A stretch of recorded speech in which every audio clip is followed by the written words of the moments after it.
Hi,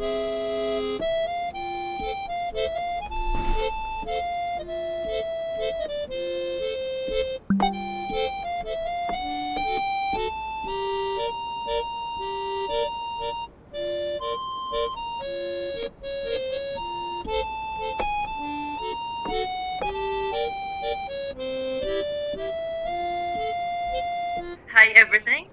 We are back again with another episode where the person talks about life, decision, choices, stories, and experiences. This is the J Double J. This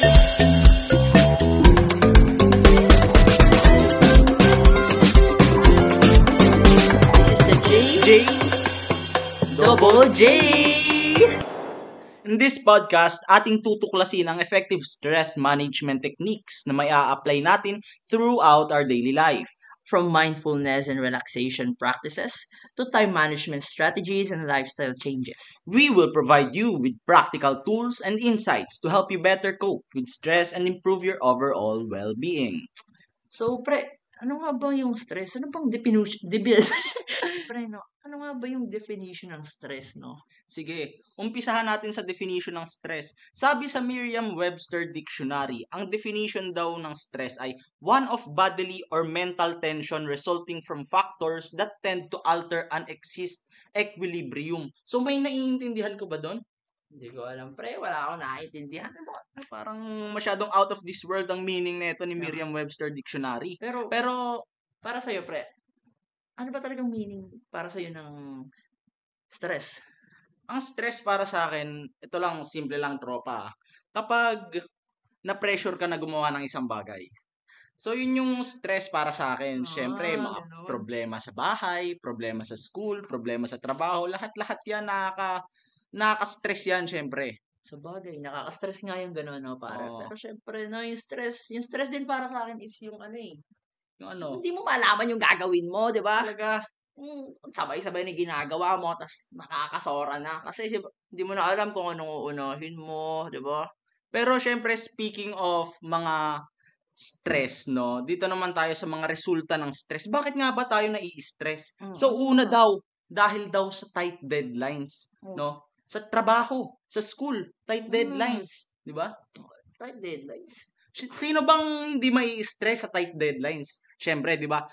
Kapag yung tipong wala ka ng ligo, wala ka ng lagi ka ng puyat, 'di ba? Yung parang wala ka ng time sa sarili mo. Sinong di mai-stress doon? Talagang nakakagalit 'yon, 'di ba? Sa bagay, no? Ano ba sumunod dito, pare? Uy, high workload. Ito ba yung ano, pare? Yung sabay-sabay yung ginagawa mo, hindi mo na maintindihan. Oo, tas bukas pa yung deadline, no? Uy, Pagsamahin mo yung tight deadlines pati high workload, talagang nakaka-stress, tropa. Makakalbo ka talaga eh. Oo, talagang mapapanot ka ng maaga. Ano ba yung pangatlo dito, pare? Yun. Ito ang lack of control. Paano ba yan? Para sa akin yung lack of control, ito naman yung syempre, nai-stress ka na. Syempre, hindi mo na alam yung mga gagawin mo. Dito na papasok yung mga, hindi mo na alam yung mga bagay na ginagawa mo dahil nga sa sobrang stress.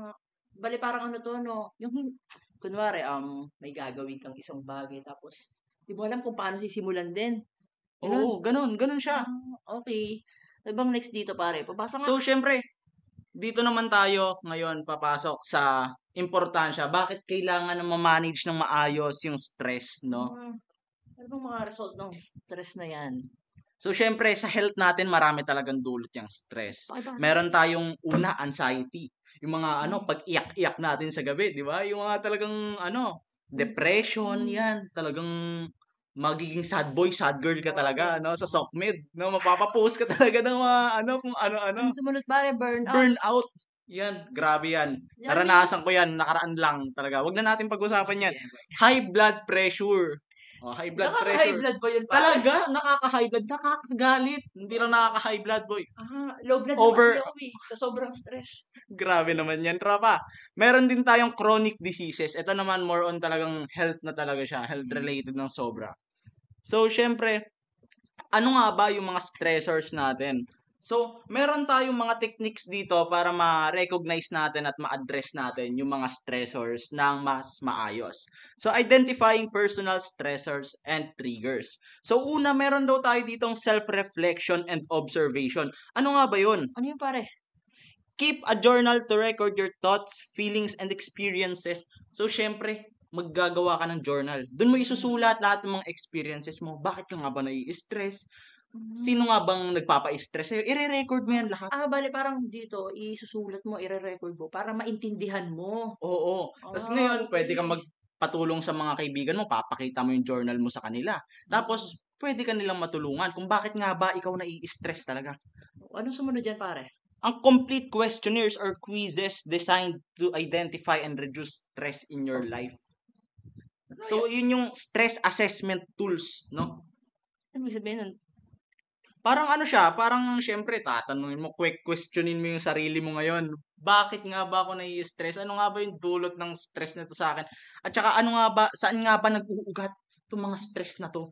Bale parang nagsi-self-reflect ka nga. Oo, Katulad nung sa una. Tinatanong Tama. mo yung sarili mo para syempre, di ba, maintindihan mo yung kung ano ba yung kinaka-stress mo talaga, di ba? Tama. So, dahil doon, madali mong malalaman ngayon, madali mong ma-identify kung paano mo mareresolba yung stress, no? So, next, meron naman tayo ditong conversation and feedback. So, ano nga ba yung conversation and feedback na yun, tropa? Talk to trusted friends, family, members, or mental health professionals to gain an outside perspective on your stressors. Katulad nga nung sinabi ko kanina. So, syempre, kapag nasulat na natin, na-record na natin sa notebook yan, pwede nating, pakita yan sa mga kaibigan natin, mga close friends natin, sa mga trusted friends natin. Tapos, pwede tayong humingi ng tulong sa kanila. O, hingian natin sila ng suggestion kung paano nga ba mawawala o paano ma-eliminate yung mga stress na yan sa buhay natin. So, bagay na pare. Kasi kadalasan napagdaanan nila yung mga ganyan yung mga friends natin na, Tama. yung family members. Tapos, nakapagbigay sila ng advice sa atin kung paano nga ba malalabanan yung stress natin, di ba? Oo.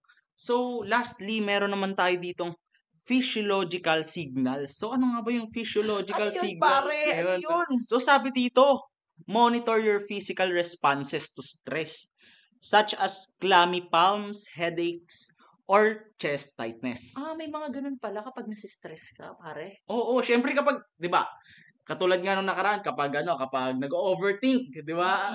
Talagang kumakabog ang dibdib. Hindi makahinga talaga, di ba? Ayun yung kaya kailangan natin i-record din yun, i-monitor natin yun para at least alam natin kung nasa ang estado na ba tayo ng stress. Sabagay, minsan, kadalasan talaga sa sobrang stress natin, sumasakit yung ulo natin, naninikip dibdib natin. Kaya, mas maganda rin talagang mamonitor natin yun, di ba? So, meron pa pala mga tropa na tawag yun na behavioral responses. So, ano nga ba yun? Ang dami pala niyan, pre! Ang dami talaga. Pero, ano muna tong behavioral responses na to? Ako ba magbabasa pare? Oo, yes. Okay. Track your behavioral responses to stress such as, keystroke, and mouse dynamics, posture, or mobile phone usage. So, syempre, malay mo, yung cellphone lang pala yung dahilan ng stress natin. Dahil lang sa kulang tayo sa mga ginagawa, kulang tayo sa exercise, baka kailangan lang siguro nating ituon sa ibang mga bagay yung ating utak para hindi tayo ma-stress. No, minsan kaka-cellphone lang natin 'yan kaya tayo nai-stress no? Kasi cellphone lang tayo ng cellphone maghapon, o di ba?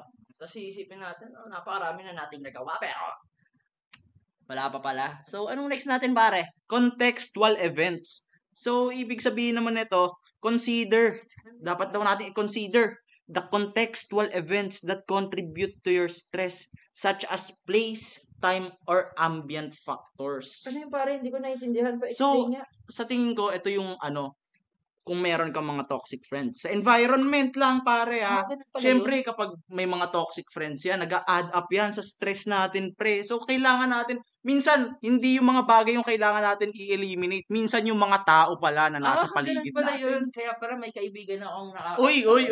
Okay. Tama na yan. Dapat daw, yung mga ganyan, ika-cut off. Oo, ika-cut off dapat. No? Yung naka-yellow dyan sa may likod ko. Next, meron naman tayo ditong multimodal techniques. So, ano nga ba yung multimodal techniques na yan? Pare, mukhang mahaba-haba to. Pero ito na yung last. Combine multiple types of data such as physiological signals, behavioral responses, and contextual events to gain a comprehensive understanding of your stressors. So, ito naman daw yung parang pagko-combine mo na lahat ng mga lahat ng behavioral responses, yung contextual events, yung physiological signals, lahat 'yun ipapag-combine mo na para madali mo nang ma-identify kung saan nanggagaling yung stress mo at madali mo na itong ma-eliminate. Kaya pala multimodal yung Oo, tawag sa kanya, 'di multi. ba? Oo, Multi. maramihan. Oo, kaya pala. Ano, pinagsabay-sabay na Oo, pare. 'Di ba? the May more kilala ka the bang merrier. timer? Ay Ay, nako, wala wala, pa. wala, Sige, wala. sige. Good boy tayo, good boy, good boy. Ano bang next natin diyan, pare?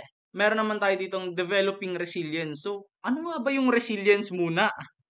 Ano yun? Definition of resilience at ano nga ba ang importansya nito sa pagmamanage ng stress, no? So, based dito sa meaning natin, so ang resilience daw, it is the ability to adjust to change and adapt to difficult situations, Ah, including stressors, no? So, dapat madali tayong makakapag-adapt sa mga bagay na nangyayari sa buhay natin para syempre madali nating ma-eliminate yung mga stress na yan. kung ano pare, unang-unang sentence pa lang maintindihan mo na yung resilience? Resilience. Resilience pala.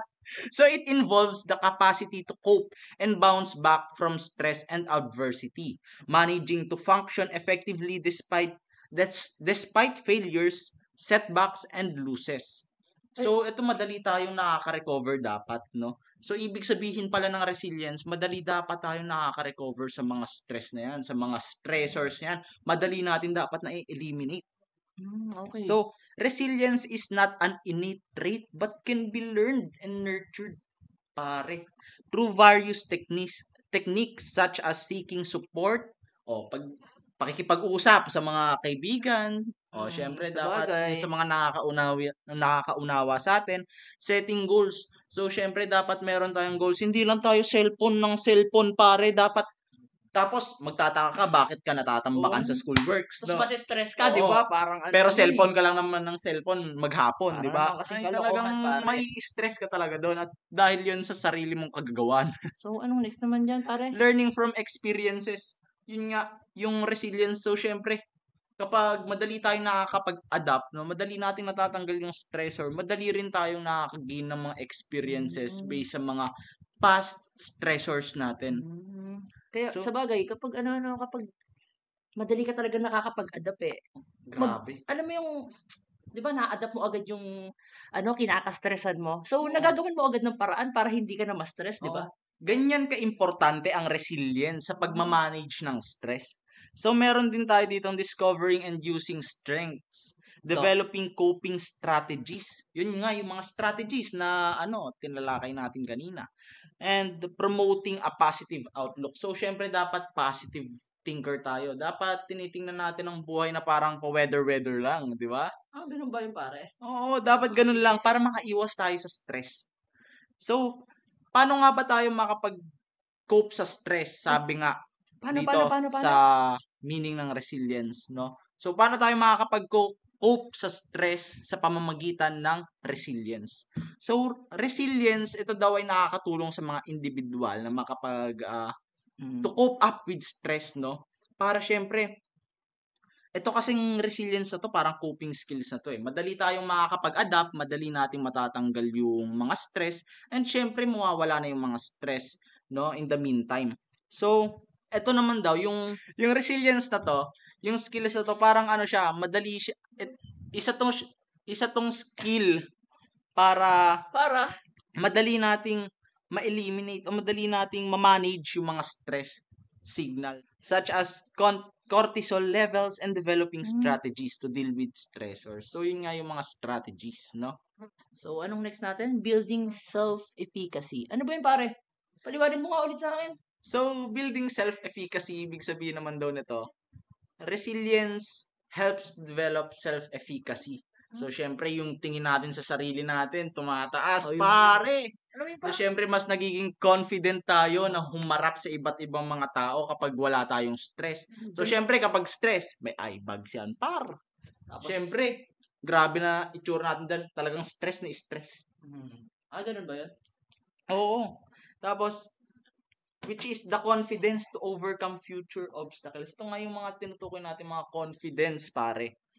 So, this confidence can be a powerful motivator to overcome stressors and manage stress effectively. Napakahaba pala nito, pare, no? Hanggang mamaya ka pa ba magdi-discuss diyan? Sige, tuloy mo. Siyempre, importante to pare. Importante na malaman natin kung paano mag-manage ng stress ng maayos. Para siyempre, hindi na tayo overthink kada gabi. Hindi na tayo masasad boy sa FB, sa SOCMED, di ba?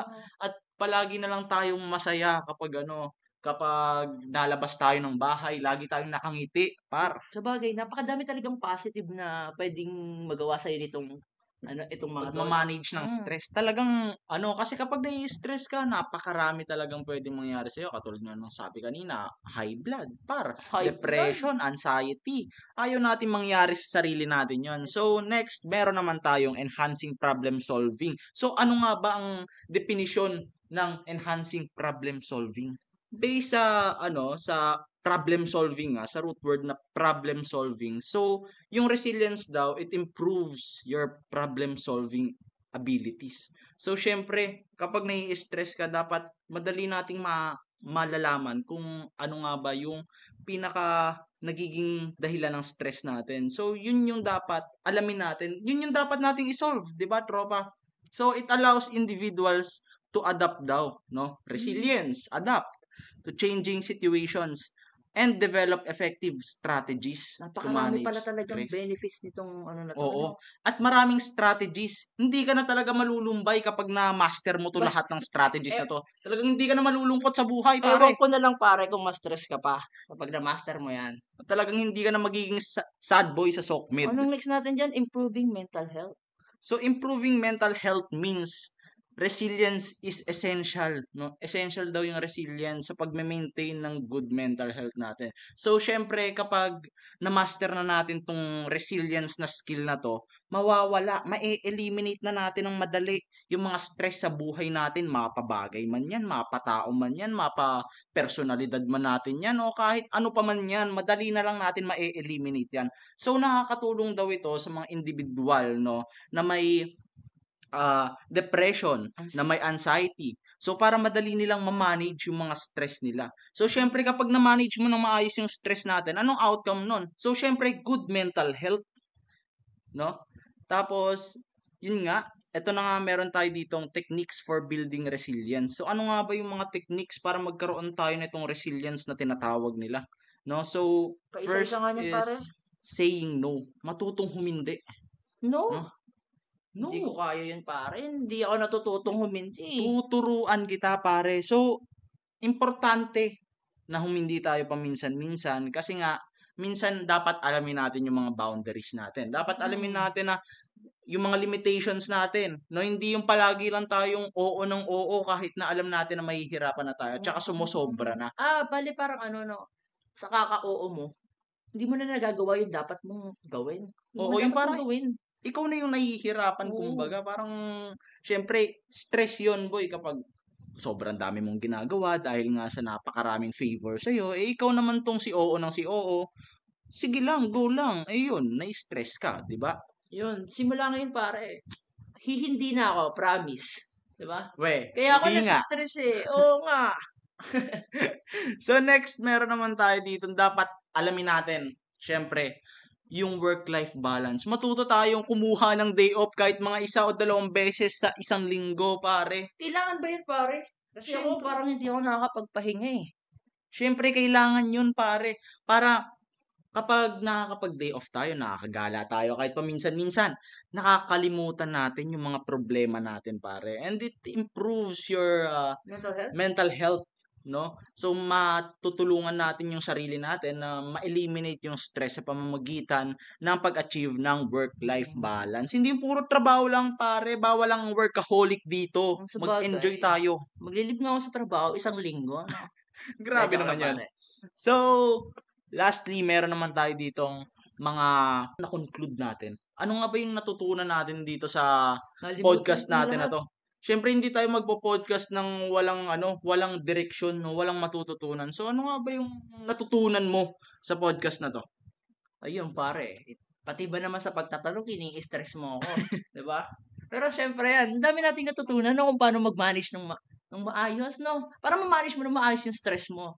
Kasi, ayan, tulad nga ng mga sinasabi mo kanina, no? May mga way and techniques, no? Diba? Marami talaga. Dami talaga. Kumbaga, ewan ko, feeling ko hindi na talaga ako stress simula ngayon. Dahil sa mga inexplain mo sa akin, pare. At saka syempre, pwede rin tayong humingi ng tulong sa ating mga trusted friends, sa ating mga kaibigan. O kung hindi naman, kung sabihin na natin na sana wag naman, pero kung wala tayong malalapitan na kaibigan o pamilya, pwede naman tayong maghanap ng mga libro, pwedeng e-books kung wala tayong pambili, na about sa ma-manage ng stress. Pero di Doon ba, tayo tuturuan. pero di ba nakalagay din doon na pwede kang lumapit sa mga professionals? Oo, sa Hmm. mga therapist, no? So marami naman tayong malalapitan. Ang kailangan lang natin umaksyon ng maayos para syempre madali nating mareresolba yung stress na yan. Sa bagay, no? Pero, ano mo, maraming salamat, pare. Napakarami ko talaga natutunan sa pag-usap nating to eh. Walang anuman pare, anytime. Syempre ikaw tropa ka eh. Ano ba yan? Nasa-stress na naman ako. Ay, Eh, huwag joke na may lang. stress. Bawal yan, tropa. Ito na nga. So hanggang sa muli, no? Pagkikita, tropa. Ito ang J. J. Double J!